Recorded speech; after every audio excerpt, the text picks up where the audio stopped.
It gives me great pleasure to have Jim Harris on today. So for those of you who know me and for those that may not, my name is Lori Power. My company is MP Benefits and I'm a group benefits specialist.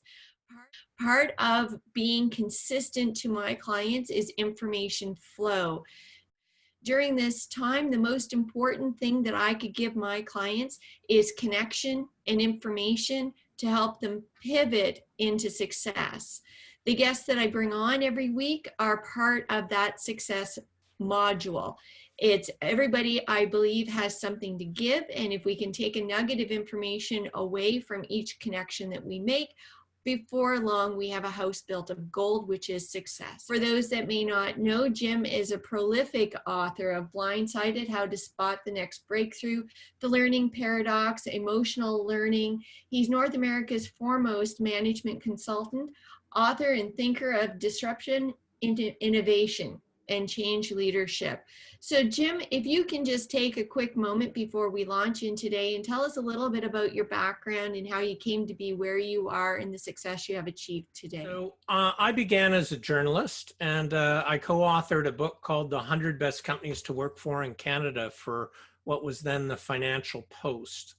And something happened between when the book came out and when it came out in paperback. And that was IBM laid off 200,000 people, half its worldwide workforce. So it was in the 100 best companies, and it laid off 200,000 people. So then I began to ask, if not even the best companies can offer security, what will offer security?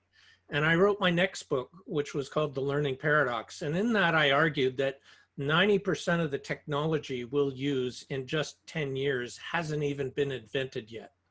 And so my job security is based on learning, changing, and accepting uncertainty. And what I fear most as an adult is learning, changing, and uncertainty. So I argued that my very job security as an individual and our organizational security as an entity is based on those things that we tend as adults to shy away from. So that book was called The Learning Paradox, and it was nominated for the National Business Book Award in Canada. And one of the versions looks like this, with a little baby on the front. Anyways, so that was The Learning Paradox. And then I wrote Blindsided, which looks at disruptive innovation. And I have been focused on that for more than 2 decades. And one of the people who pioneered disruptive innovation, Clayton Christensen, died within the last year. He was a Harvard business professor, a great guy, very humble. I had a number of discussions with him over the decades. Really fun guy, and I'm sorry he's gone. So that's kind of my background. I'm a journalist. I still write books and articles and white papers. I speak at a lot of conferences. I do some social media. If anybody's tweeting today on Twitter, it's just at Jim Harris. On LinkedIn, I put my connection in there. And if anybody wants to email me, it's just jim@jimharris.com. And I can say from experience, Jim gets back to you. So well done. So this didn't happen overnight. Would you say that even though we find ourselves in a disruptive year for everybody, there's nobody that has not been impacted? It certainly didn't happen overnight. And would you say that it is something that needed to happen? Well, I don't know about needed, but what I argue is that COVID has turbocharged transformation. So I'll just give you a couple of data points. It took 10 years for e-commerce or online shopping to grow by 11%, okay? From 5% to 16%, 09 to 2019, okay? And in the first 90 days of COVID, e-commerce grew by the same amount. In other words, in 90 days, e-commerce grew as much as it took 10 years to achieve. So COVID has supercharged digital transformation. We're using Zoom right now. And in December of 2019, Zoom had 10 million daily users. And by April, that was 300 million. So my question is, how many companies have experienced a 30x growth in customer count as a result of COVID? So we often see the negative disruption around COVID, like airline travel down 90 to 97%, depending on which airline you look at. You know, I did like 200,000 miles in 2019, and I got on an airplane once between March and today. So like if, you know, Warren Buffett sold all his shares in airlines. He said they're never coming back. You know, cruise lines ain't never coming back. So there are a number of industries that have been completely crushed by COVID, but I don't want to just focus on the negative. COVID has also hypercharged digital transformation. I think one of the interesting pivots that I have seen in the Canadian marketplace are companies that have been event planners. And, you know, and instead of looking at this as a decimation year for them for all their conferences and events, what I have seen is these event planners taking to Zoom and other online meeting platforms and now trying to make that same kind of in-person experience, and to attend those events where there's a lot of thought put into how to make that event interactive and keep people engaged. I think that has been a fantastic pivot that, you know, will we ever go back to the way conferences were before? That's a great question. I used to attend something called Singularity University, which was a $5,000 US 3-day event in San Fran. And you also had to fly down there and pay for, you know, the main hotel was a 4-star hotel that was $450 a night. So you add it all up, it's a big chunk of change. So that same event online was $300 without the airline ticket, without the hotel stays, without the meals. So there is an elasticity of demand around pricing. You can get exceptional quality at a very low price, and you can engage far more people than you've ever engaged before. This platform, Zoom, only advertises 10,000 people. I mean, if you want to have more, maybe you can. You have to call and negotiate. But Hopin is a platform I've been on that out of the gate allows for 100,000 people. So think about a 100,000 person event and having to fly people in to attend it. In classic training and education for corporations, 70% of the cost is T&E, travel and, you know, their hotels and meals. So imagine that we can get way more bang for our buck moving to online. Now, it's not going to be an either or. It is while COVID's here. And by the way, I think it's really important to understand how long we're going to have COVID for. The fastest vaccine ever developed was 5.7 years. Okay, that was now let's assume that with medical advances and sequencing the genome being down to minutes as opposed to years, and, you know, we get to half that. We're still looking at 2.7 years, right? And by the way, how many people are there in the world? 8 billion. And you're going to manufacture, distribute, and inoculate 8 billion people. I had my shingles inoculation, okay? It's actually 2 shots over 6 months. Let's see, the COVID one is the same, right? How do we manufacture 16 billion doses, distribute them, and inoculate everyone in that 6-month window?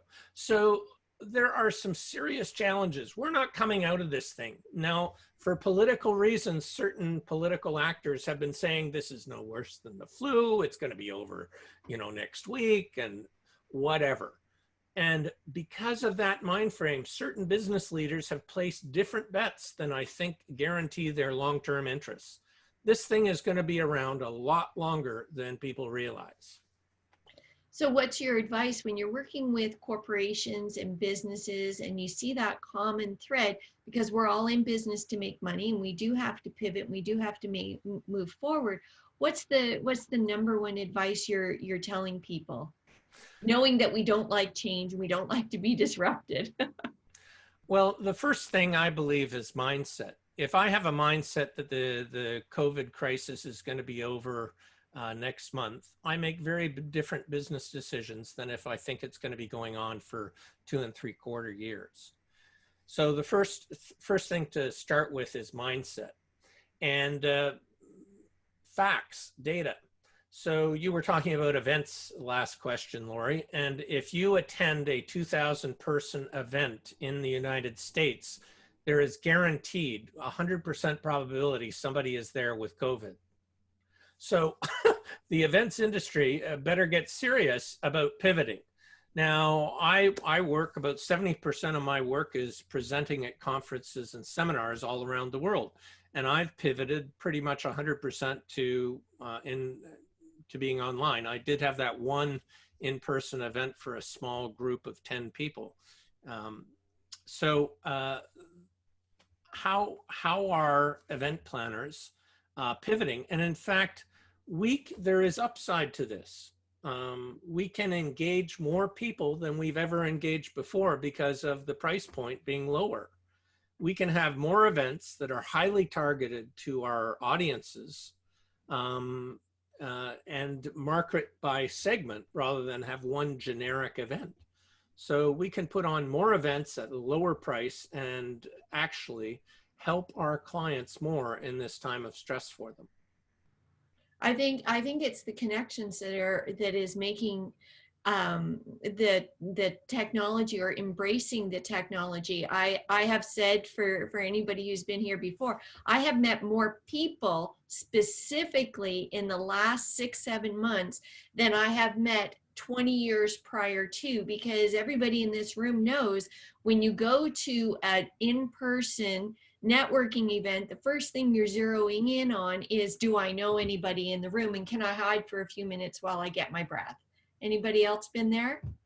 No, just me? Okay, so I hide in the corner until I catch my breath, then I work myself up and I go, and I never want to play poker, right? Just hand out cards. It has to have some meaning to it. So now out of say 1,000 person event, I might meet 6 people. Have I been able to achieve that and pivot over the last 6 months and meet those in a day, as opposed to all those online or all those in-person events? For sure I have. I've talked a lot about turtling the last few months in this show as well, and using the 9/11 as an example. People who believed that they were going to be able just to turtle, get through it, and then come out at the end of the day. And when they came out, the world looked entirely different. What, in your opinion, Jim, is holding entrepreneurs back from embracing what will be a long-term change? Well, there are so many long-term changes that COVID has wrought upon people, corporations, societies, and entire economies. So think about the dependence or interdependence of our supply chains.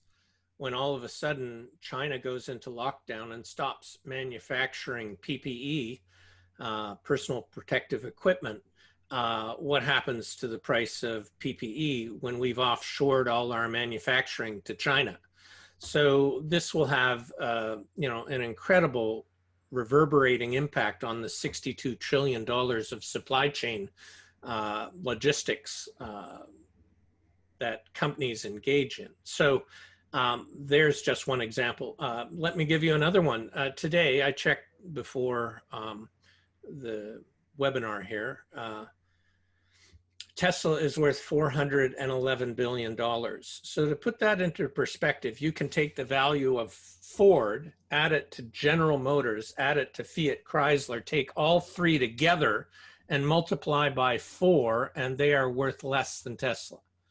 So if you don't think that electrification of the $10 trillion transportation market is going to change the way the world works, think again. And Tesla at its battery day just on September 22nd announced it's cutting the price of batteries by 56% per kilowatt hour over the next 3 years, which means that gas cars are dead because the purchase price of a brand new a Tesla will get down to as low as $25,000. And the average price of a new car in the US is $35,000.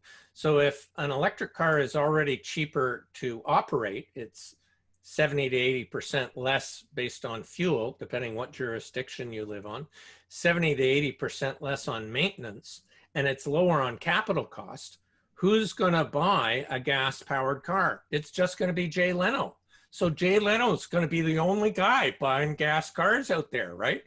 So what's going to happen to the auto industry? It's going to fall off a cliff. I predict that, and you can write this down and put it in an envelope, you know, say open in 2024, you know, and we had this crazy guy on, he said 2 major car companies are going to cease to exist. Now, I didn't say bankrupt because Fiat Chrysler, look at that. There were 2 car companies. There's now only one. One of them ceased to exist. So 2 major car companies are going to cease to exist by 2024. They just are not. I don't doubt it. I'm sure anybody who's been there. I did a recent renovation project of painting. I was into Benjamin Moore, and I was disturbed by how little tape, the masking tape that you use for doing your trim and that. And I said, what's wrong? Like, I'm going to take your last 2 rolls of tape here. This is Benjamin Moore. How come you don't have much? She's like, we can't get things in anymore. We're weeks and weeks and weeks of waiting. Somebody's looking for shocks for their vehicle and they're 7 weeks down the line. Do we see, Jim, creative entrepreneurs that see a need, fill a need, bringing that manufacturing back to Canada and putting that here so we have ready access? Do you see that happening? Yes. Well, one of the great things about entrepreneurs is they are creative and can pivot. And here's a staggering stat.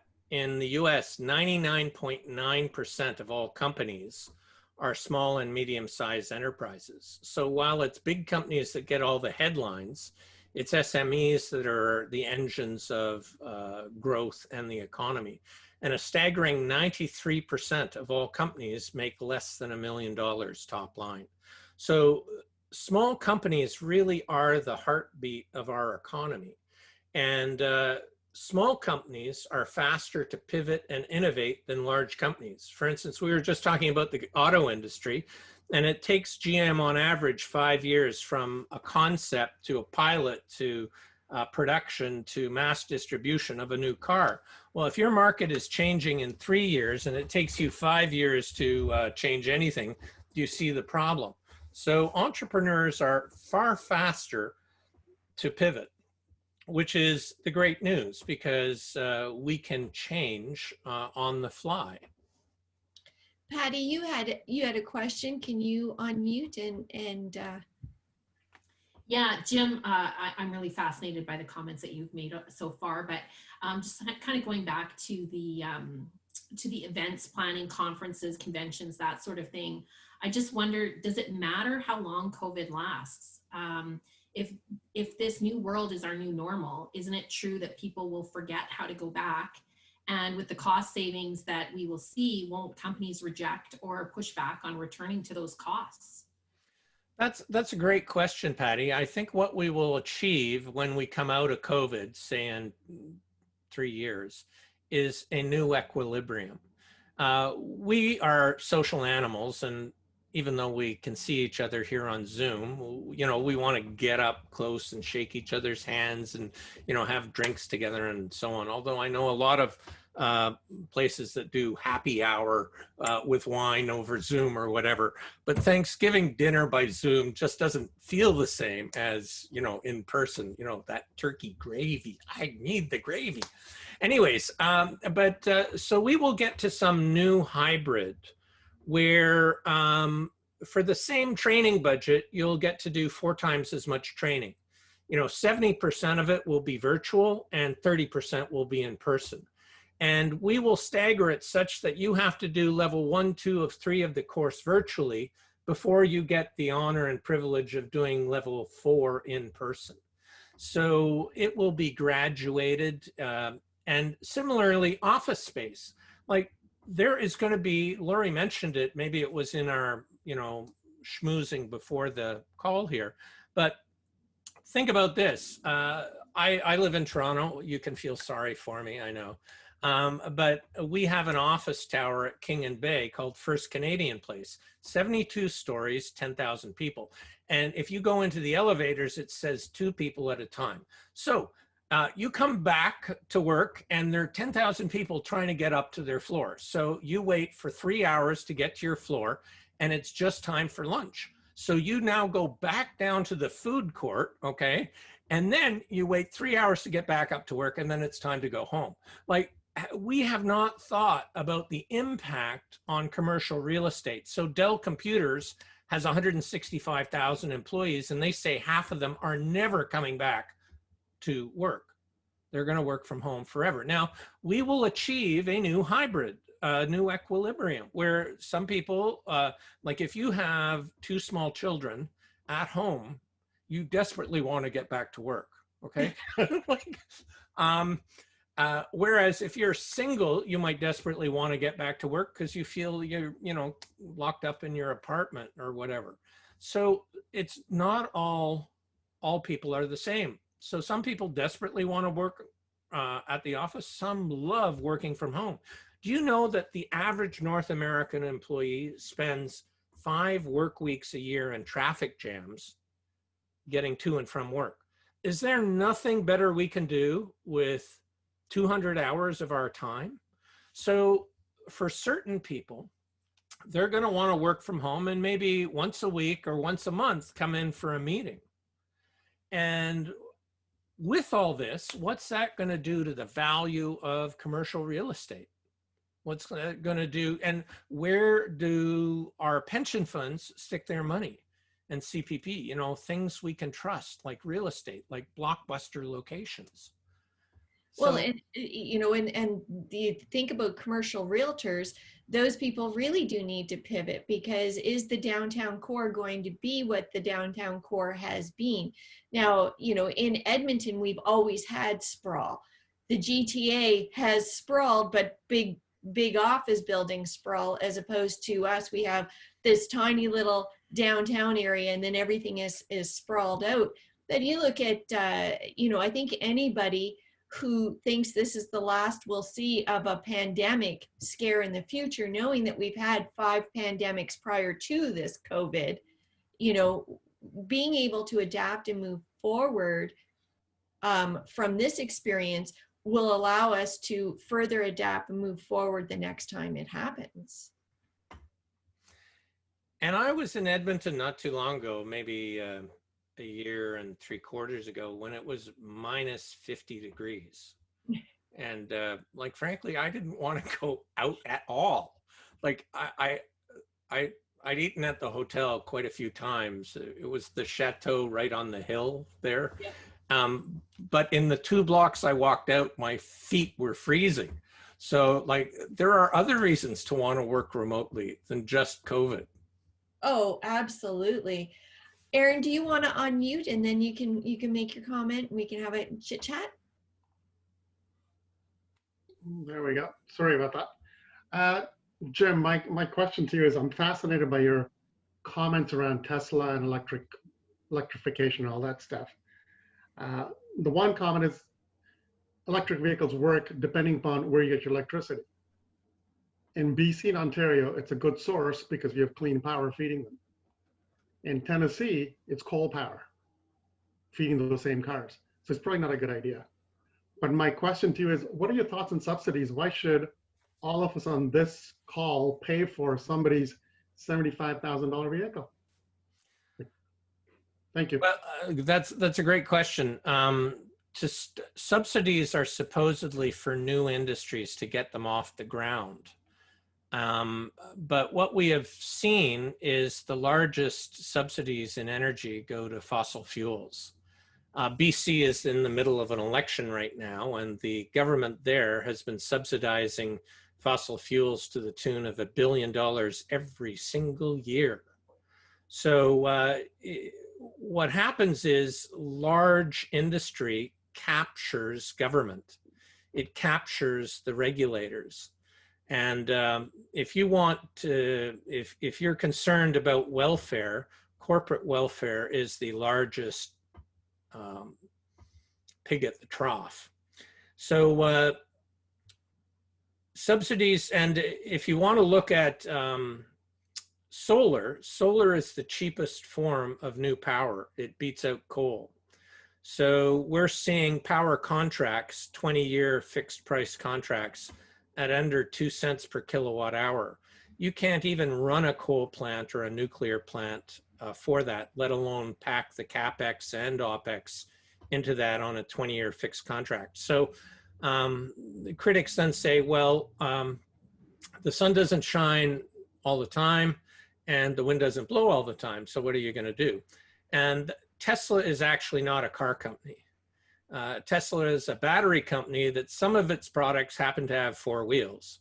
Other of its products are Tesla power packs, right? And a sister company sells solar. So this blows me away. More energy falls on the earth in a single hour from the sun than all energy we burn in all countries, all sources in a year. 1 hour of sunlight. So solar is where we're going, and coal is already, solar's killed coal. Well, you know what? We're very lucky to have Lalith on the line here because Lalith is a solar expert. Lalith, can you just share a little bit about your experience with solar around the globe to Jim's point? Well, I've been a victim of the coal and the oil industries from the day I started the solar business back in 1987. 86, actually, we bought a factory from Ottawa from a company called TPK Solar and set up a factory in Sri Lanka to make solar panels to provide electricity to rural people, rural homes. We had no idea that we get blindsided by the oil and coal lobbies who wrote damning articles about us saying that we are ripping off poor people in rural areas who didn't have any other choices but to, pay a premium price to buy this, because those mothers essentially in a rural home would bring a child and say to blow their nose, and it would be black soot coming from them. So they wanted to get away from the kerosene lamp. So they'd pay a premium to get this. It might be 10% of their annual income. They would still do it because the government wasn't providing them electricity. But I was really shocked at the way the oil and coal lobbies behaved against us, as well as the members of parliament and government, because they thought that we were taking power away from them. And I moved back to Canada in 2011. And as I was driving from Toronto to Ottawa on Highway 7, I saw these signs with a wind power and a skull and bone. And I realized 15 years later, or 20 years later, they're still at it. And Canada went through the same problems with the oil, coal, and nuclear lobbies to really. I invested in a company, and I personally lost money over the OPA program when I first came back in 2011. So I've had a lot of experience with this, and I'm really glad to see that things are turning around as it is right now. It does make me wonder, though, Jim, if you think that the auto industry is going to be, and it already is in trouble. I mean, it's been in trouble for a number of years, but will they go back to the trough looking for those handouts that they got in the last decade? And somebody trying to keep them going because Oshawa and London and those places need to have those factories they're producing, going back and forth to Detroit. Absolutely, they will go to the trough. They have been very adept at doing that. And that's to my earlier comments about capturing the market. All of these disruptions that I have been talking about, underneath them are exponential changes in price performance in technology. So what do I mean by that? Well, back in the early 70s, a CPU, the brains of a computer, had 2,000 transistors on it, and today it's 43 billion. That's exponential change over a long period of time. And what that means is, so a gigaflop is a measure of compute speed, and a gigaflop is doing 1 billion transactions in a single second, okay? So the year I was born, 1961, a gigaflop was $153 billion on mainframes. And this year it's a half cent. And that's like so 2020, because like by next year, it's going to be a quarter of a cent. So what that means is compute power is basically free and it's at the edge. And what's at the edge? It means it's on this. This smartphone has more raw computing power than IBM's Deep Blue that beat Garry Kasparov in chess in 1997. And that was a $100 million project. So I carry around a $100 million supercomputer in my hip pocket at all times. So one of the trends is, are your companies using that supercomputer in your client and prospect's pocket? Because if you're not mobile centric, if you're not AI embedded in your strategy, you are choosing not to access billions of customers or potential customers. So one of the pivots businesses have to do is to moving to mobile first and AI first. And, you know, as we come to time here and you know, and then you may have just answered the question, but mine was to end it with what's a hard truth reality that we as business owners really need to know? What's that hard truth that you see in studying this disruption long before the pandemic? I mean, this isn't new information for you. You've been doing this for your career. So what's a hard truth reality that we as business owners need to face in order to pivot forward? When times are predictable, you need smart people.